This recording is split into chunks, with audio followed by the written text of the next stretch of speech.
lady. That's all I got to say. Okay, well, without any more ado, I'm going to just do a little bit of housekeeping. I think I know most of you. I'm Sue Alverson, the Development Director at the National Home. And today we have Mike Wilson, our Executive Director. And in my screen, he's right in the middle, so it's kind of funny. So I'm going to turn it over to Mike in just a minute. He's going to go through the strategic plan. If everybody would mute their hit their mute button, that would be great. It just keeps the background noise off. If you have any questions, if you could raise your hand, and Megan did end up popping in, so she's going to help me. She's sometimes I forget to look at those questions. So and we can do questions as we go or at the end.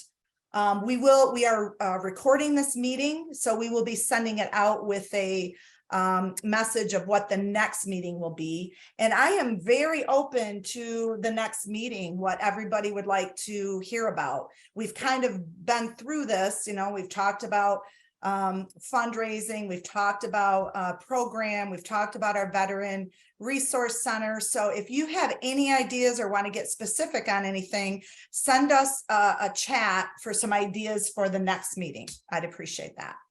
So what I'm going to do is I'm going to introduce Mike Wilson. Can you hear me all right? Good. I've been having a little problems with this computer, but I'm glad to hear that everybody can hear me. I know a few of you on here. I see a lot of unidentifiable phone numbers, and so I'll just have to guess that we know each other. And so I think I got to do this last time, Sue. It must have been January, February last year when I first came on. When I was green, when I was a buck private. And so it's been a long year. It's been a great year. We've had a fantastic time. I think when we did this the first time, we didn't have a strategic plan. I know we were planning on putting one together, but I don't think we had one. And so we did just that February of last year after the board meeting. We spent 2 days, all the directors, all the trustees, went into a big room together, did a little arm wrestling, a little sumo wrestling, and we came out with a very nice plan to move ahead. And so I call it our 3 to 5 year plan. It could be longer than that, but of course we'll continue to build on it every year as we go on. But is Megan going to bring it up on the screen, or how are we going to do that? I can't hear you, Sue. You're Pink Floyding me. Your lips move, but I can't hear what you're saying. So You're muted, Sue. there we go. You can see it? Now I can see it, and I can hear you. All right. And so, well, I can see the screen. Yeah, you're gonna put on the strategic plan here eventually. Yeah. Right? This just so everybody knows, this is our homepage, and then our strategic plan is under About Us. And Voila. There we are. So I want to stop right there on the logo and the name and the icon, because I want to spend a few minutes there because I still think there's some folks that may be a little wondering about the logo, wondering about it looks a little different than what it was a year ago, and why the changes and so on and so forth. So if you think it's okay, so I'd like to explain that, because absolutely, it really kind of works into our mission. And so I don't have the cursor, but I'm going to ask Megan to try. Is she the one running the cursor, or are you, Sue? I am, unfortunately. Okay, so the logo for the first few months I was there, I didn't get it. It didn't make sense to me. I couldn't figure it out. It was several colors. It was quite mosaic. It had like a television screen around it that didn't make sense to me. And so once we removed all the colors and took the television screen off from around it, then it made sense. Then I saw the tree. Then I saw the 3 hearts. I saw the foundation of the tree, and it all kind of made more sense. And so with that, we created the new mission, and it really just kind of fits into the new mission. If you think about it, we'll talk about that when we get to the mission part of the discussion. But the foundation that we'll talk about in the mission is the trunk of the tree. We're starting off our residents fresh with a new foundation of support and services. And if you can see them, there's 3 hearts. All the scribbly lines make up 3 hearts. And so And we consider that military, veterans, and their families. And so that's the three different hearts in the tree. And so mom, dad, and children all working from one foundation to grow, be better veterans, be better citizens, and plan on leaving the national home with a whole new outlook and a whole new vigor to be out in the community and making themselves more successful. So I hope that makes sense. We changed the font a little bit, so the VFW National Home is a little bit easier to read, and created a couple different versions of it, but we kept it one color because even though I think the colors signified that we're diverse and everybody's beautiful in their own way, and it made it hard to see the hearts with the colors in the tree. And so is there any questions about that before we move on to the strategic plan?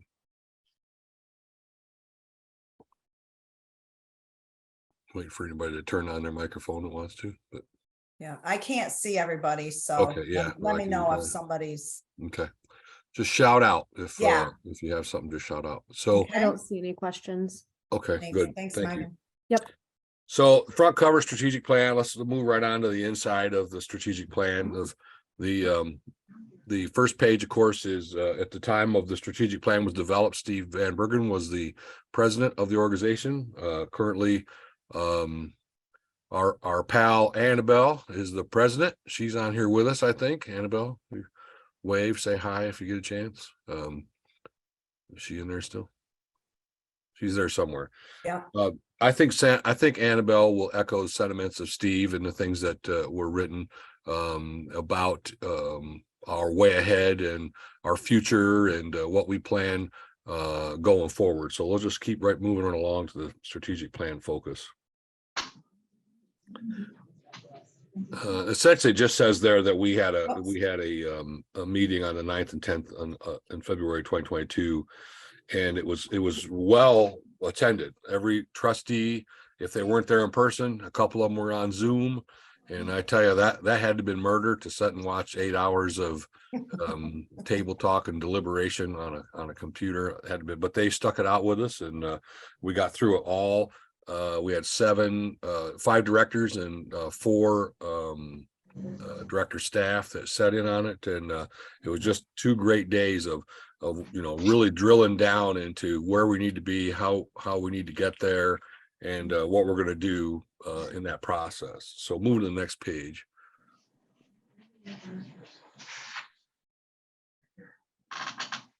Oh, I skipped one on my paper one here. So one of the things we went through, one of the first things we did was this SWOT analysis, and we talked about if everybody, I'm hoping everybody understands what a SWOT is, but it's strengths, weaknesses, opportunities, and threats. And so we spent a good amount of time trying to figure out what these really are. And so, one of our biggest strengths is our relationship with VFW, the auxiliary, and the Military Order of the Cootie, and the longevity of that commitment. And so that I think that in itself makes us special, there's no one like the national home, and because of those relationships that we have, we are a unique organization. And I've been working in the veteran world for about 14 or 15 years. Never seen another organization that does what we do as well as we do it. And so that's one of our strengths. And so weaknesses, on the other hand, it's like a lot of organizations, we've struggled keeping up with technology a little bit. We happen to be conveniently located in the middle of nowhere, and that doesn't help. We border 2 counties, we border 2 legislative districts. We are on the opposite side of the border of the town for which our address is in. So our address is Eaton Rapids, but Eaton Rapids ends across the street from us. So we're in a pretty unique situation that makes it difficult for us to garner municipal support for things like internet access and things like that. So it's a weakness, but it's a weakness we can certainly overcome. That's the nice thing about weaknesses, is you can overcome them. And so we had a little, again, we worked on brand awareness and some things with that, with the logo change, the icon change. And the next weakness was started out to be an easy fix. It'll take a little time, but lack of veteran and family services available on campus.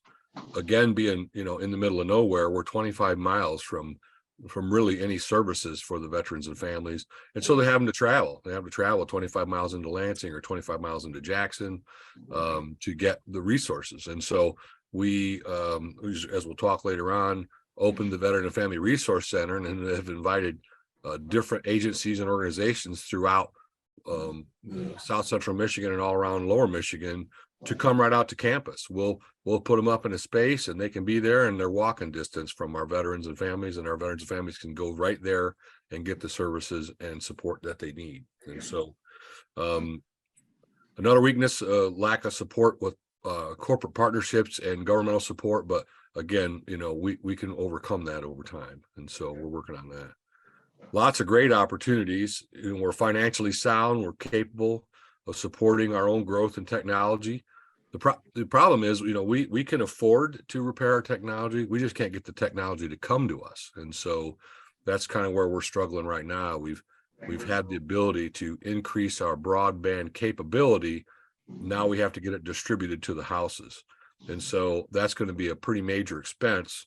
The problem we're running into is finding a company that will do that for us. And so they're not readily available. And the ones that are available, there's so much ARP money out there right now after COVID that they're jumping on $1 million, $5 million contracts, and we're kind of the little guys. And so they'll get to us. And so, but we'll keep put pennies in the penny pony, and sooner or later we'll ride one into us and get somebody to help us with that. So again, legislators and congressional authorities, we really could tap that resource. I know people are worried about government grants, but the nice thing about legislative and congressional grants, a lot of times they give them to you and they don't really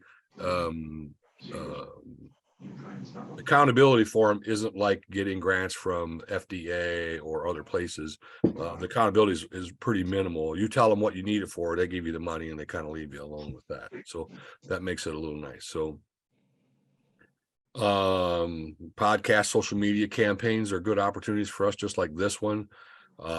We are working to increase our network of support with other organizations, the Legion, AMVETS, Marine Corps League, and so on. So strolling down to threats, the longevity of some of our funding sources is something that we need to be cognizant of.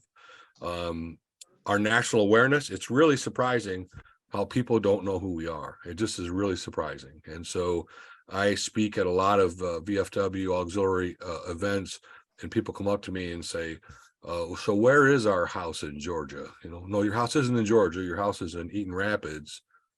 It's just called the Georgia House. And so, I still run into some of that kind of some of those kind of questions. And so, which I'm very glad to educate people on that, but it is something that we need to keep working on.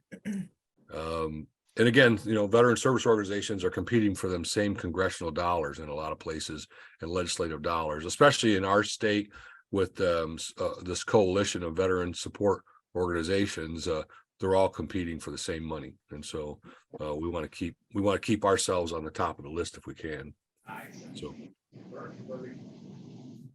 scrolling down, is there one more? Is there opportunities somewhere? Oh, we did it already. I'm sorry. Yep, we All already right, hit we're that. done. That's the SWAT. All right, we're done with All SWAT. right, switch. I was having so much fun talking about it. I was looking for a fifth one, I guess. And so, Whoops, I'm sorry.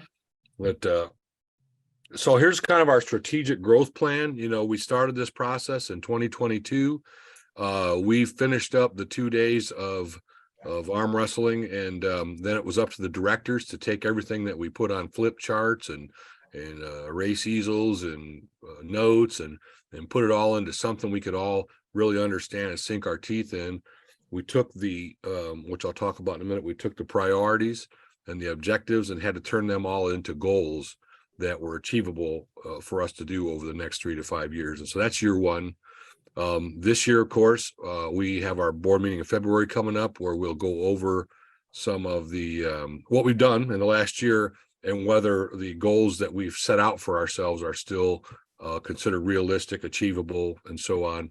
We'll do that on the day before our board meeting in February at the National Home with the trustees. 2024, much of the same. However, 2024, we're going to be, if we're knee deep in 2025 celebration in 2023, we're going to be hip deep or further in 2025 celebration. And so most likely our 2024 will be consumed greatly by the 100th anniversary. And so, and then of course, in the 100th anniversary, we'll start planning for, I think Sandy Kriebel coined the phrase, the second century of service of the National Home. And so we'll start building that process in 2025. Everybody still with me? No questions yet? No. Okay, good. Very good. So the mission, this is our mission. I think we spent more time on this paragraph or two sentences than we did on a lot of things, because it was really trying to really drill down to what we really do. And so I think this is a pretty solid mission. And the VFW National Home assists military veterans and their families with children by creating that foundation of services and resources to achieve their personal and family goals in order to move forward. Because a lot of times when they get to us, they're kind of stuck, and we got to unstick them. And so we want them to move forward in a positive, safe, and healthy environment. And I consider the National Home a very positive, safe, and healthy environment for families to grow in. And so I think that's a pretty solid mission, and I wouldn't expect that to change much over the next several years. And so we decided we have some values, and the things we value most are these 5, what we call our National Home culture. These are the things we value the most. And the first, they're not in any kind of order or precedence. They're just, this is how it fit best on the screen or fit best on the sheet of paper. And so as a community, we're a group of like-minded people striving for a common goal. Our residents, alumni, and staff are one community. We all work together. And so integrity, doing the right thing without fear of reprisal or repercussion, being honest and faithful to our cause. And that's all of us. And so it's important for us to all exercise integrity in everything that we do, whether we work there, live there, service the place, or whatever. We expect that type of integrity. And then of course, we're veteran driven, very strong and deliberate focus on veteran support. With veteran support is veteran family support. And so as we know, the veteran doesn't get very far without his family or without her family. And so we want to make sure we're supporting those folks as much as we do the veteran. And so, and again, family, the core unit, working together and learning together. Lastly, what I think is one of the most important is accountability. We want to conduct ourselves ethically with honor for those that serve before us, because that's really what we're doing. We're serving the folks that serve before us. And I can tell you, every time I meet a new family that moves into the National Home, and I meet the veteran or I meet the house leader of the household, and I shake their hand, and before I let go of their hand, I point out to the front door and say, notice that American flag in your front yard. You served that with honor, and we expect you to continue to have that same honor, integrity, and accountability that you used in the military while you're here. And so a lot of them will give me the North and South, and I feel like they really feel committed to that. And so I appreciate that. Here's our vision. It's kind of long. I won't read down through it, but we, of course, want to be the VFW and auxiliaries' primary source for supporting veterans, military, and their families. And really, I kind of think we're one of the really only boots on the ground that these organizations have. I mean, we do a lot of things in the VFW and auxiliary support families outside the National Home, but we're kind of the boots on the ground supporting veterans and families from my point of view anyways. We want to be the central location, local, regional, and national, for supportive services for veterans. And when I say that, the veteran services that come on our campus and set up shop or hang out their shingle, they take care of our 42 households, but they may also take care of some people in the community, because we are pretty rural, and all of our community veterans in Eaton Rapids and Leslie and Onondaga and some of these other small towns around us, they might as well take advantage of the resource while they're there. And so we want to make that and make it flexible for our residents. It's also good for our residents to get to know their neighbors. And so it's a good time for that combined community of support. And so we want to make sure that children and families have excellent opportunities. And so I firmly believe that when mom and dad's struggling, kids are struggling too. And so we want to take that struggle away from kids and allow kids to be kids. And so we do that by making sure there's great supportive services on campus, that we have a nurturing environment, And we have lots of great things for kids to do. Take their mind off what mom and dad's taking care of, and give mom and dad a chance to focus on themselves, their finances, their relationship, whatever it is they need. We want to make sure that we take care of the children.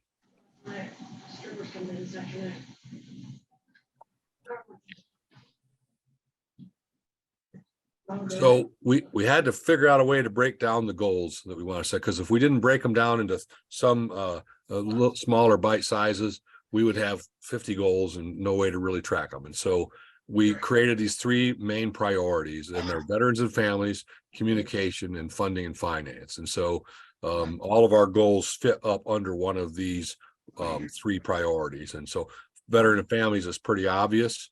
And I think everybody's heard it from me 100 times. Everything we do for veterans and families. We don't do anything for ourselves unless it's also to move forward the veteran families that we provide services for.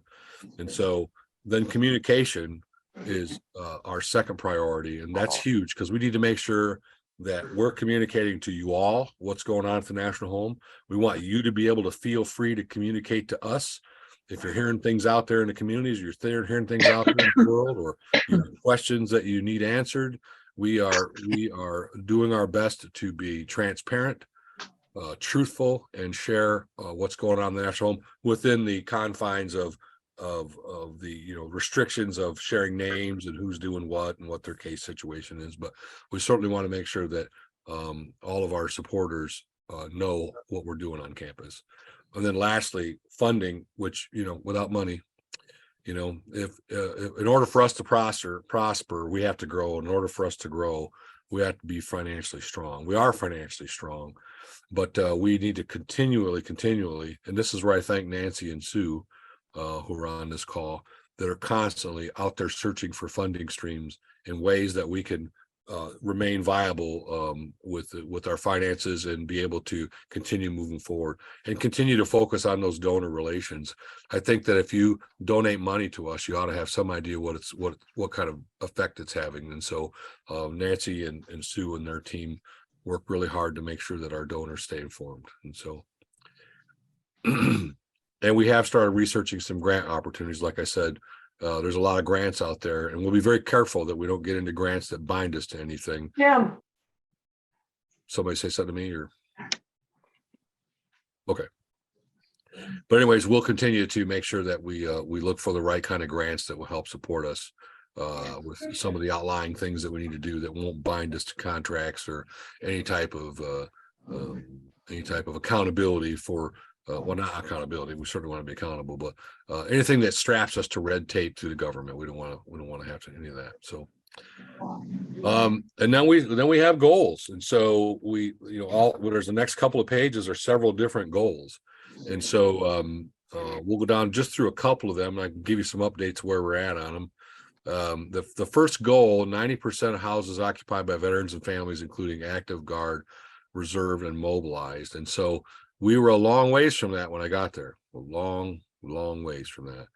But I can tell you, we currently are about 50%. And so of the houses that are occupied, 36 houses occupied, 35 houses occupied, 18 of them are occupied with veteran families. And so we're stretching to that goal. We're going to get there. We're going to get all 42 houses full. But at the time that we do that, we're going to make sure that we're well over 50%, hopefully heading for 75%. And by 2025, we want to be able to meet that 90% goal. And so we did establish the Veteran and Family Resource Center. We did the ribbon cutting in October. I don't know if everybody saw some publicity about that.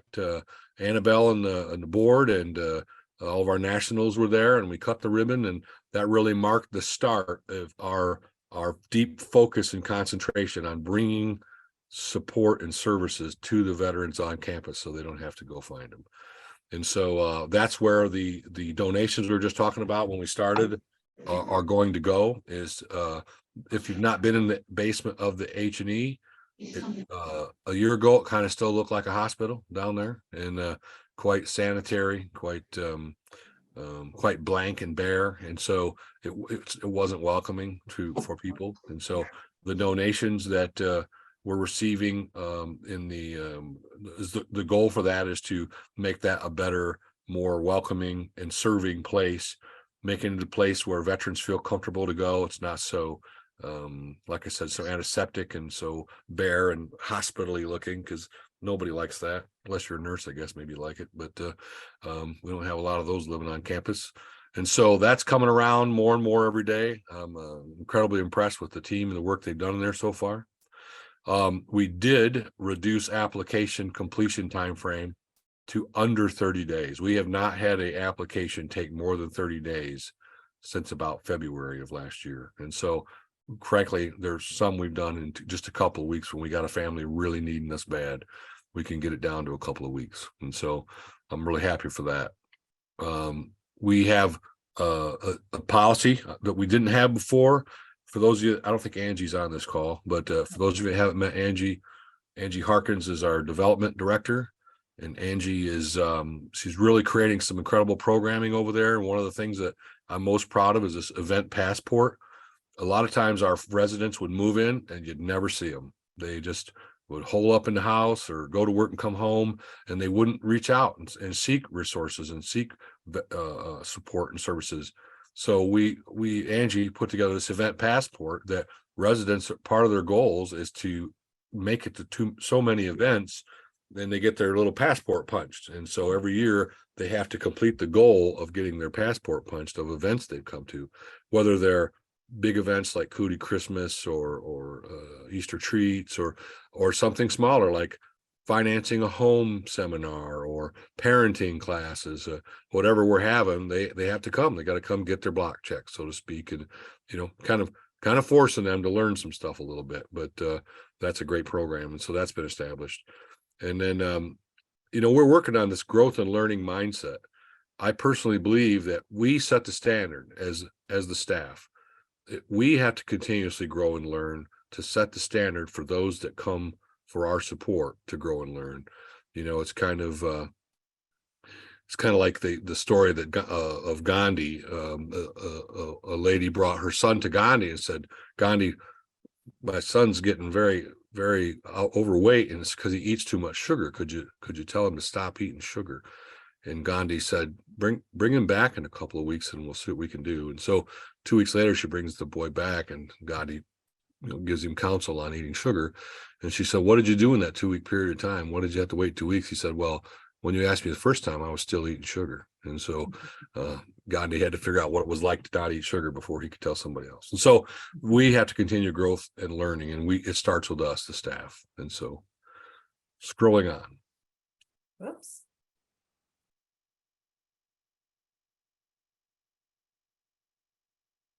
This is Sue's page. This is communications. This is pretty much Sue's whole department. I felt bad for her because when we did the goal setting, everybody just kind of looked at the end of the table at Sue and said, "Okay, communications, what do you got for us?" And so she really worked hard on putting these goals together, and they're doing really good stuff there. So we are working on a national marketing plan. I'm sure many of you have seen that. I'm going to kind of skip down through some of these. We're working daily on increasing awareness and activities, connecting and creating relationships with transitional agencies such as active duty Army posts, military or Marine Corps bases, or whatever, working with them to help identify people that want to come to us for support. And so we're continuing to work on that. Michigan Veteran Affairs Agency is our state's veteran affairs agency. We have a fantastic relationship with them. They have a program called Veteran Friendly Employer. So in January, this time last year, that we had 1 veteran working on campus, and as of today, we have 7. And so we're working towards this gold level veteran friendly employer. But the only thing holding us up now is time. And so we're a silver level veteran friendly employer now, and we have to maintain that silver level until 1 year, and then we can become a gold level veteran friendly employer. And so that does a lot of things for us. It puts us on some websites. It puts us in some marketing feeds and things that will help us not only attract veterans to come to work for us, but get some of the name of us out to the state of Michigan and other places around the United States. And it'll give us an opportunity to work with the Michigan Veteran Affairs Agency on attracting veterans to Michigan and to the national home. We created a new onboarding process. we're working on the performance management plan. That's pretty much all done. We worked on budget amounts for training. We'll have an actual training and education budget for each department in this next year's budget. We are really working hard at creating relationships with veteran and military organizations, not just in Michigan, but around the United States, because that's our feeder pool. I think a lot of times they're the ones that are on the front lines meeting them veterans and families that are needing our help. And so we continue to build those relationships every single day. And so that's a goal that we're never going to complete. We're going to constantly work on that. And so as I talked about our broadband capability, we got a way to get it done. We just got to find somebody to help us do it. And so we're working on that. We do have a historian on campus, and he is working really hard on digging up the last 50 years of stuff. And when he got there, everything was in cardboard boxes and plastic totes and curly pictures and yellow paper. And he's been trying. I felt kind of bad for him. He's got a little dungeon down in the lower half of the administration building where he's got all that stuff stored. And I would go crazy if I had to work down there, but he seems to be holding up all right down there. But he's working on our last 50 years so we can create a second book in the series, the first 50 years and the second 50 years. And so he's working really hard on that stuff. Funding and finance, a lot of these are numbers. And so, scraping up some goals for this. Some of them are a little bit of a roll of the dice, but hey, why not? Let's work aggressively to get them done. We are working on, we have a goal of increasing revenue in grant writing this year by $100,000. And so I hope we're going to do that. We got some grant applications out there. I don't think anything's popped back yet, but I'm hoping that we got something coming pretty soon. And Kathy, if you don't mind me interrupting for a minute, Mike. No, please. Kathy, if you notice, goal 1 is expand that Homefront Hero monthly giving. So we appreciate the push you've made on it. And I'd love that to just be an auxiliary, part of their program, what they do for us at being the National Home Ambassador. Absolutely. Mike, I don't, this may not be the time to say anything, but Perfect time. I haven't seen anything so far in the strategic plan for the National Home to help the veterans that are not coming to the home. Our community services. The one thing I hear from my auxiliaries is, what is it doing? What good is it doing us? You got to go to Michigan.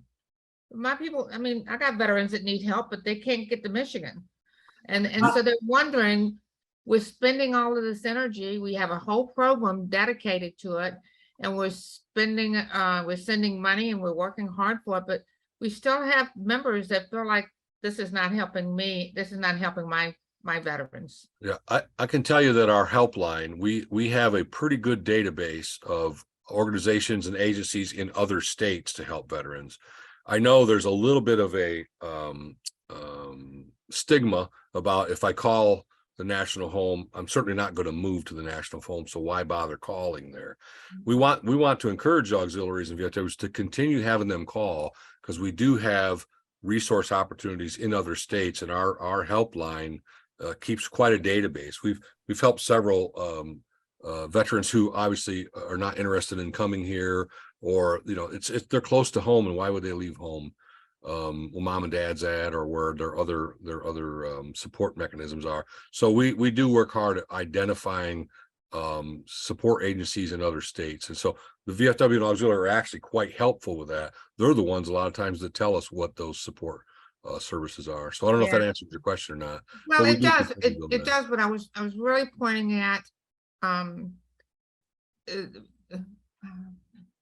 pointing out that information is not put forward. You know it, and I know it. Sue and I've talked about it, but you can't go online and see that there's a whole layout, this whole set of programs and goals that are aimed. So when my members, when I'm pushing the National Home, and my members go, and I say, well, it's there. You just have to go look for it. And it's not the same thing as we look at it and we know how to go up.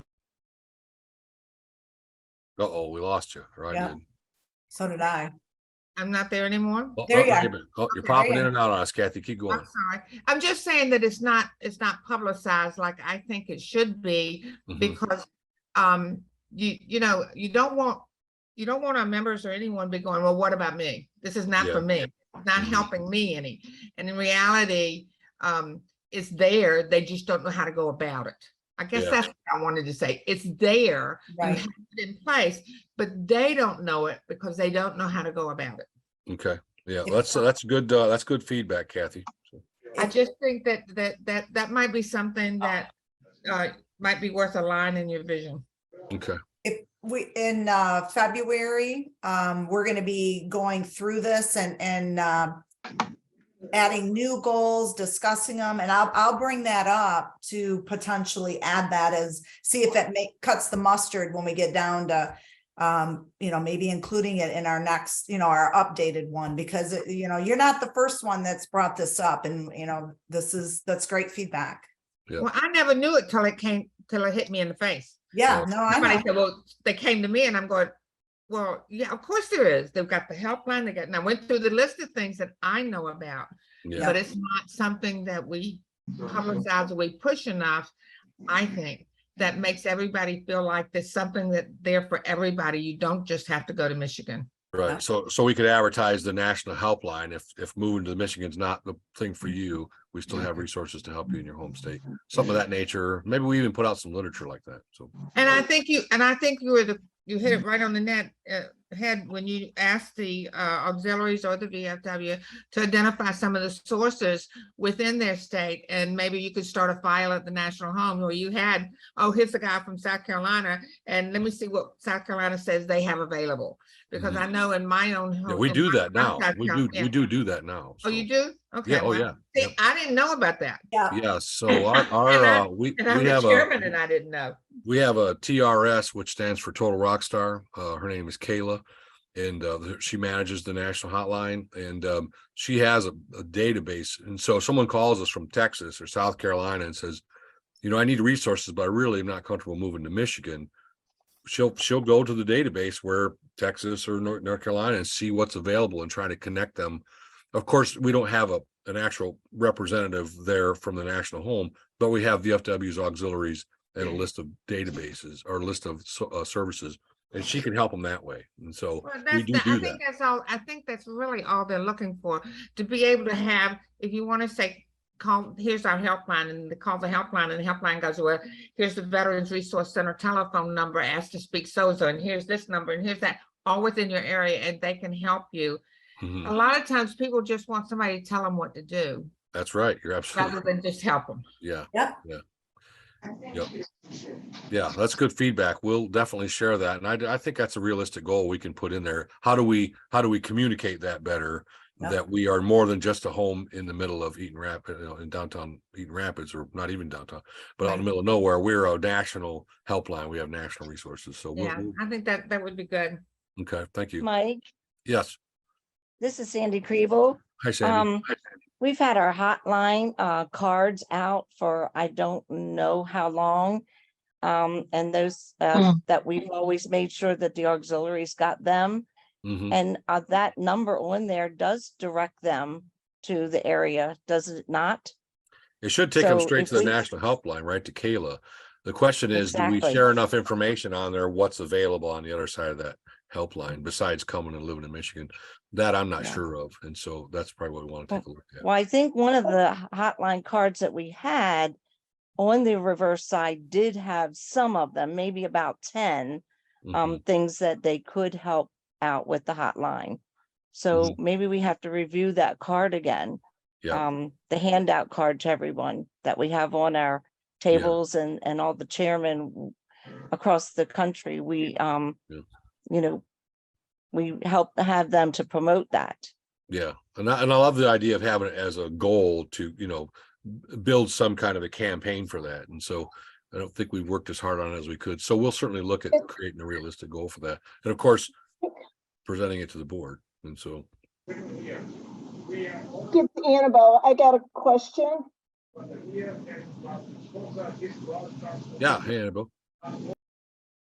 Hey, well, more like it, can we, and this is kind of to Sue too, can we put that on our talking points so that the trustees get that out there a little bit more? I mean, we have in the past The helpline was on it when I first started as a trustee, but we've kind of more in the back burner because of all the other stuff we've had in the Yep. last year, I think. So we could get that back out there again and, you know, make sure everybody's aware of it. Mhm. Yeah, I think it's a great thing. I'll add it for our discussion for this next strategic plan and how it fits into the other pieces that we've got. Yep, we'll Cool. do it. Thank you, Sue. You bet. Okay, so just touch on the last couple of things here. The one I want to touch on mostly is our turnaround rate on houses. We've developed in the facilities department a process for when a family moves out, how long it takes us to get the house ready for the next family. And the process we put in place, we believe will take less than 30 days. And so we've not had a lot of people move out, so we haven't had a chance to really test that out. But I feel like depending on, of course, any major construction projects, we think we can turn houses around from the day to move out to the day of the next family to move in. It's 30 days. And so that's one of our major goals. And so I think that's the end of the goals. Yep, let me. Then lastly, just a letter from me. And so that is our strategic plan. And like I said, it's we work on it yearly. We work on it monthly. The directors meet monthly and discuss the strategic plan, and we report to the board of trustees our progress. And so and then the trustees, of course, when they're on campus for the meetings, we spend time discussing it. And then every year in February, we'll go over and make sure that we're still tracking with what we need to be tracking on. And so I have that a there is question. our strategic plan. Yes. Can you hear me okay? Yeah, Mhm. Debbie, right? Debbie in Kentucky.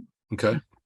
I just have a question about, can we get a copy of this plan You absolutely can. with all the details? Because I'm making a lot of notes, but I'd like Oh. to just have a copy of that presentation. Yeah, Sure. well, it's on the website. Okay. Electronic version, but if you want someone to mail you an electronic copy, you can pop Sue an email and she'll send one out in the mail. Or not electronic, a paper copy. We could send you one. Yeah. Copy. Yeah, a paper copy is what I'd like to have. Okay. Okay, Is that okay? sure. And then, you know, you all were talking about donations and how we get money. Okay. And how we get money. And maybe I should know. I know what the auxiliaries and the VFWs do as far as donations and how we try to raise money for you guys. Yeah. What other organizations support? What other organizations support us, or do we support? What other organizations, what other ones support National Home? VFW Auxiliary and Military Order of the Cootie is our primary donors. Okay, so there's very few. We do some targeted grant writing. Like I said, we've got okay, I saw that. Yeah, we got a legislative grant to help us with broadband if we can. Okay. We got a grant out to support some of the other more targeted stuff. We don't have any and I'll say relentless donors like the VFW Auxiliary and Military Order of the Cootie. They're there for us. And so other ones we got to reach out when we find a reason to do a grant with somebody. And so Okay, I see. Individuals are also huge supporters. Mhm. Some may be VFW and auxiliary members and some are not. That's where our direct mail plays such an important role. So I roughly, so the VFW organizations and individuals, that's what And back to the Homefront Hero program, Kathy, that's what I've been pushing the most here in Kentucky. I I appreciate know- that, Debbie. I know that we have signed up some, but how do I find out how many auxiliaries in Kentucky have came aboard? I can, if you see me at the, are you gonna be at the conference? No, No. well, I'll try to get that. Sue, maybe Sue can, but from what I got, the information I got from Sue, it's not listed by state. It's listed by the Kentuckies. I mean, it's listed by the auxiliaries that are doing it. At this point in time, there's only 16 auxiliaries in the nation that have signed up for Homefront Heroes. So out of those 16, if Kentucky signed up some, that would be, I can look and see if those Yeah, I'm numbers. curious to know how many are because I've really been pushing it here. So I'm curious because sometimes they sign up and I don't have any way of knowing that.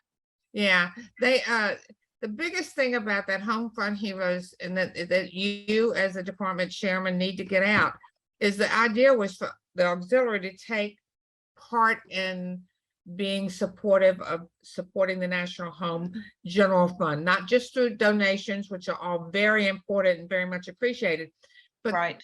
by going through Homefront Heroes, we become part of their support system to pay their bills because they can count on that money coming in. So So they that can was the idea budget. behind it. Right. Yeah, so they can budget the money because they know it's going to be there. So that's the biggest way to push it in your state. Tell them that we're trying to change our attitude a little bit, that the auxiliary has a responsibility to That's not- all I talk about.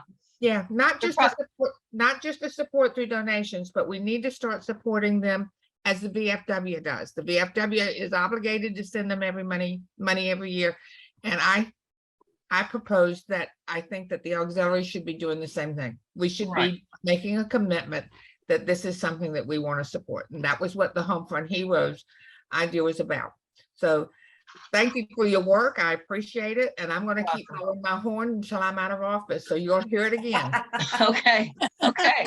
Debbie, Megan just put up my email address. If anybody wants a hard copy of the strategic plan or anything else, just drop me an email if you would, and include your name, mailing address, all of that. So Okay.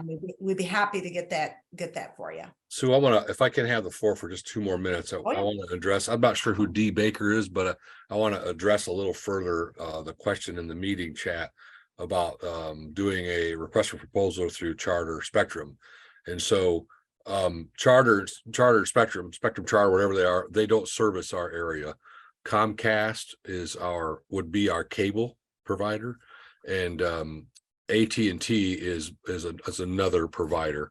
And so AT&T, we've actually just increased our line speed to 1 gig. Here's where the problem is, and here's where it costs so much money. Our houses all have copper wire distribution. And so all the houses have what they call tap and ring distribution. It's 4 little copper wires that go in the house, so you can have 1 line or 2 lines. Without fiber, that distribution creates a lot of that type of distribution creates a lot of what they call latency. So in other words, we got 1 gig for 42 houses. With copper wire, they all 42 have to split that 1 gig. And so if Georgia House has 2 kids playing video games, Amazon movie playing, they're eating up a ton, and sooner or later somebody else isn't going to get any. We have to distribute fiber to the houses, and that's what's holding us up is getting that fiber distributed. Once the fiber is distributed, the way I understand it, everybody gets 1 gig. There's no latency, there's no slowdown like the copper wire. The expense of that is incredible, and so we're looking at to just lace it through the current phone poles where the telephone wires are is between $300,000 and $500,000. If we want to bury it underground, it's closer to about $1 million. And so that's where our problem is at. We can get Comcast to run us a line, we can get AT&T to run us a line, but we can't distribute it to the houses. We looked at running what they call a mesh, which is a Wi-Fi signal that they would shoot over the top of houses, and then the house would just grab that signal. Problem is we have so many trees and so many different houses of different heights. In order to put enough nodes or whatever they call it in to capture that, there's too many trees and houses in the way. And so it puts us, pigeonholes us back to that need to do fiber distribution throughout the residencies. So. Okay, yeah, I live in a rural county in New York. Everybody thinks of New York State as New York City, but we have, yeah.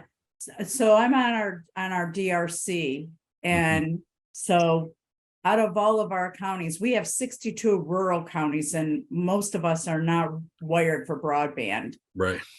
So I understand exactly where you're coming from. My other question is, you're talking about corporate donors.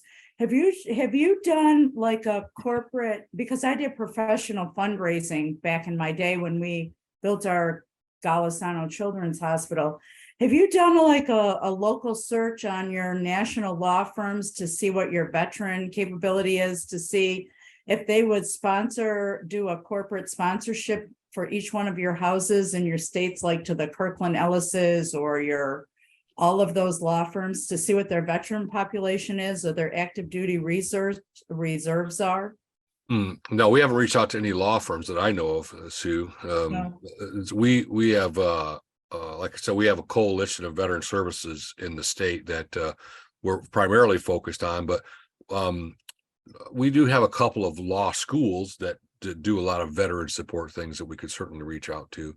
But No, I'm I don't talking know if you're about talking like about your grants, for fundraising grants. group. If Yeah. you found like like every law firm, like your Dale and Thorns in Boston, they all have a ton of veterans. So you Mhm. reach out to their marketing department or your diversity and equity and inclusion teams and say, our house in Massachusetts needs a kitchen upgrade. Are you willing to donate $5,000 on behalf of your veterans for a corporate donation? I, It's a I would do different that, but I task. got a feeling the state that sponsors that house would string me up. And so they're pretty proud Well, of they're you- pretty proud of the money they raise to help us with the houses. However, we have a grant writer that we work with, and that's a good question for him. Mhm. He would know some of those answers about attorneys and law firms that are very veteran friendly and so on and so forth. And so I know Sue has a monthly conversation with him, and he's identified some of these larger grants for us. And so I appreciate the comment. I just we have so much money available to fix houses. Our problem is in operations and other projects, and so that's where our fundraising needs to come from. So They might help you though, they might, be they might, surprised. absolutely, yeah, absolutely. especially because there's a lot of DEI initiatives out there in Mhm. law firms that they need projects. We'll take them. We'll take their money. We don't have Yeah. a problem with it. Mike, Yes, ma'am. hi, this is Laura Sweetser from South Carolina, Senior Vice. Would it not be possible then to address the individual states that sponsor those homes with the monies necessary to upgrade the internet in that home, the same way you would address them with have to redo a kitchen or redo a living room Yeah. or redo a plumbing major problem I mean, Yeah. that's an electrical issue that needs to be resolved. Yeah, so I would say to you that the equipment and components, and hang on, we're going to get to you. Ann had her hand up for a while. I think that when it comes to getting the wire to the house is the expense. The wire inside the house is what we would charge the house donors for. There will be some expense to getting that in the house, but the distribution of wire, I don't think we've addressed the idea of charging the houses for that because it's operations. And so, but it isn't a bad idea. I mean, if anybody knows of any fiber distribution companies that would come out here to Michigan, give us a call, because there's only like 2 in the whole state that we can find. None of the South have the trucks and the equipment to get through your snow. Oh, that's true. They don't got a plow on the front. Is that what you're trying to say? They don't have a plow? Yeah, we don't have plows down here. We do have a couple of we do have a couple of snow shovels in the museums, but that's about it. Okay. All Mike, right. what I was thinking is, you folks through the VFW Auxiliary have had programs, special programs, like we bought a tram at one Yes. time, right? Through, it was an annual program. Maybe we could do the same thing for the wiring that you need That would be great. next Yeah. year. So you're absolutely right. And so I think we will do a targeted funding campaign as soon as we can find a company that will give us a quote to do the work. And so we just do know from talking to our IT support organizations, the one we have a partnership with an organization called New Wave. They help us with our IT. They're trying to help us find an organization that'll come run the wire. But like I said, the ARP money, even in the 2 counties that we split, got a bunch of money. They got a bunch of ARP money, and they're putting it towards broadband for their community.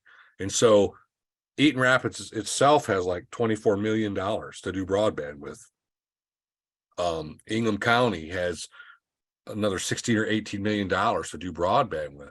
The problem is we're clear down in the corner of both those counties, and it'll be till the Lord comes home before we ever get support from them. And so what we have to do is create our own. And so in doing that, we have to find a company that's not supporting them. And there's a rule in contracting.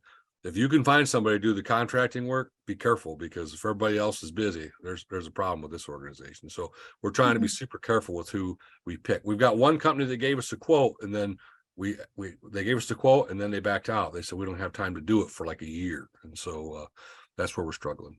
So Okay. thank you though. Mhm. Okay. Any other questions before we call it a night? One more thing. I wanted to say my second thing. Oh, sorry. Sorry. I would say to you, there's a powerful force out there in the nation. They're called our trustees. And so they are inundated daily, weekly, monthly with information about the national home. And so you can lean on any one of your trustees in your region, and if they don't have the information, they know who's on the inside they can get it from. And so definitely lean on those trustees, and they like to come out and visit, and they like to make phone calls. I know someone are probably shaking their fist at me right now, but they do. They are powerful people. They get all the information. We overload them with information every single month. And so I think Annabelle would agree, Sandy would agree, that we overload them with information every single month. And so but lean on those trustees if you have questions or things that can help you more so in your region and your district. And they're helpful. They're very helpful. They've been very, very helpful to me over the last year. So, okay, now I'm done talking. So. Any other questions? I Yes. just want to make a Good. on you. I have a question for Michael. Can Yes, you sir. send out exactly what you would require for the broadband, just so we have it, if we can go out to sources? Yeah, You I would be for the glad town, to. You know what I'm saying? Just 'cause if we A have quick kind that, of an over the top, what we're, yeah, Exactly, because it just makes it easier to ask that question first. yeah, I don't know Okay. if we can help, but we can see. certainly can. Yep. Thank you. Yeah, we'll do that. I just want to say to department chairmen that have signed in tonight, please make sure you send me a report so I know. Give you credit for it. I've seen Nevada, I've seen Kentucky, I saw New Jersey, South Carolina was on. So I just need to make sure you do that. Thank you for tuning in and listening to this. It was very valuable to me as your chairman, and even more so, I think, for all of the auxiliaries to hear all the hard work you guys are putting in to make the National Home such a wonderful place for our veterans. And we thank you for it, Thank you. because we know you're volunteers just like we are.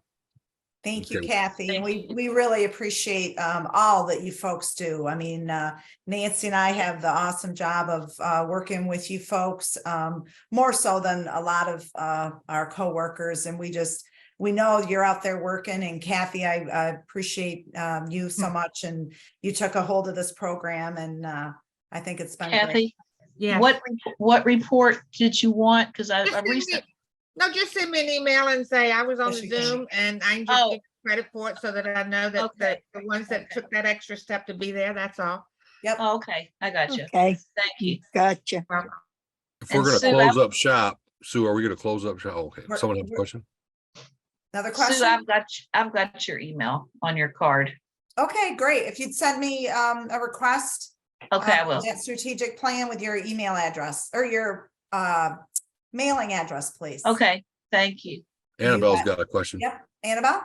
or comment. Not a question, just a statement. I just want to thank you, Kathy, for putting this together, because this is really getting out some good information, and it's helping us as trustees. You know, we're coming on and seeing it, and we're learning too. And I just wanted to say that, and thank you, Sue and Mike, good presentation tonight. And it's good seeing my fellow trustees on here too. And again, like Mike said, we're there to help you. So when we come out to your and stuff, make sure your people know, come bombard us with questions, because if we don't have the answer, we know who to call to get it. So Right. thank you. Okay, So there used to be a game called Where in the World is Carmen San Diego? Does anybody remember that game? Yes. Well, I want to start this. I want to start the game called "Where in the World is Sandy Kriebel?" And so, for those of you that are following her at all on her journey across the United States, I have lost track. So, Sandy, if you're still with us, where in the world are you today? So, Barstow, California. Barstow, California, almost there, huh? Tomorrow's Yes, the we're last day, about right? 2 hours. So you survived snowstorms, massive car accidents, rain, hail, and some pretty particular oldies music. And so, Yeah, we congratulations. did. Thank you. Great. All right. It was a great meeting. Thank you. Yeah, thanks so much, everybody. Happy New Year. Thanks, everyone. We're looking forward you, to Sue. 2023. Thank Thank you. all of you. Thank Thank all. you all. Happy New Year to you. Good night. Good night. Good Good everyone. night. Good night. Good night.